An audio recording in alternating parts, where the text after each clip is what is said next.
ஏன்னா ஒரு எல்லாரும் என்னென்னமோ சொன்னீங்க, கல்யாணம் ஆகல, ஃபினான்ஷியல் ப்ராப்ளம். எனக்கு ரொம்ப ஒரு ஒஸ்டா கேவலமா அவமானப்படுத்துற மாதிரி ஒரு விஷயம் நடந்தது. ஆனா அதுதான் என்ன கிரவுண்ட் பண்ணுச்சு. பாத்தீங்கன்னா அந்த 29வது வயசுல நான் எந்த படமும் பண்ணல. ஒரு வருஷம் சும்மா வெட்டியா இருப்போம் அப்படின்னு சொல்லிட்டு சில மேல கீழே இதெல்லாம் நடக்கும் லைஃப்ல. ஸோ அதனால சரி ஓகே மியூசிக்கே கொஞ்ச நாள் விட்டுருவோன்னு சொல்லிட்டு அதுதான் நான் மியூசிக்கே பண்ணாம இருந்த ஒரு வருஷம் ஆக்சுவலா என் லைஃப்லயே. யாராவது பாட்டு போட்டாலே எரிச்சலா வரும், மியூசிக் அச்சா ஆஃப் பண்ணடா அப்படின்னு இருக்கும். ஸோ இப்படியே போயிட்டு இருக்கு. அந்த வருஷம் ஃபுல்லா அப்படியே போயிடுச்சு. எனக்கு டிசம்பர் தான் பிறந்த நாள். ஸோ 29வது வயசு 30 வயசு ஆக போகுது இப்ப. ஸோ என்ன ஆச்சு, வீட்லயும் எல்லாரும் இன்னும் பிரம்ம பிடிச்ச மாதிரி இருக்காங்க. திடீர்னு எங்க கிளம்பி போயிடுவேன், ஒரு மாசம் வரமாட்டேன்.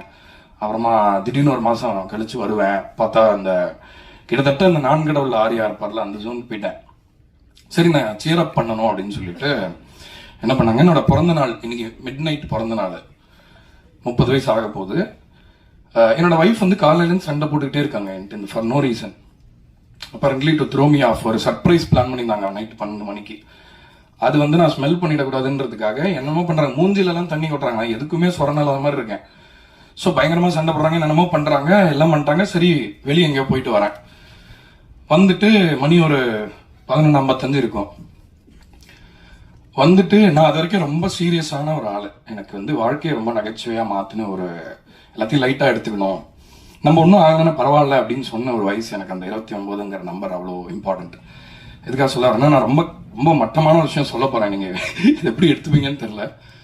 பொதுவாக அன்னைக்கு ஏதோ ரொம்ப டைட்டா ஒரு பேண்ட் போட்டிருந்தேன். It was suffocating me. And வீட்டுக்கு போனோடனே ட்ரெஸ்ஸை கட்டி போடணும் அப்படியே அப்படின்னு சொல்லிட்டு போறேன். ஆல்ரெடி ஏதோ கார்லேயே சண்டை போட்டது, அந்த வருஷம் ஃபுல்லா சரியில்லை நமக்கு, டைம் ஏதோ மனசு எங்கெங்கயோ போகுது.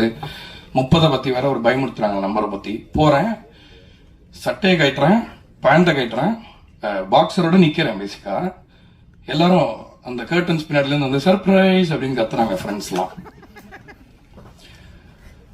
அன்னைக்குதான் ரியலைஸ் பண்ணேன், ஓகே இது பரவாயில்லதான் போல இருக்கு. இந்த அவமானம், இந்த வெக்கம், மானம், சூடு சொன்னதெல்லாம் இல்லாம இருக்கிறது நல்ல விஷயம் தான் போல இருக்குன்னு அன்னைக்கு ரியலைஸ் பண்ணேன்.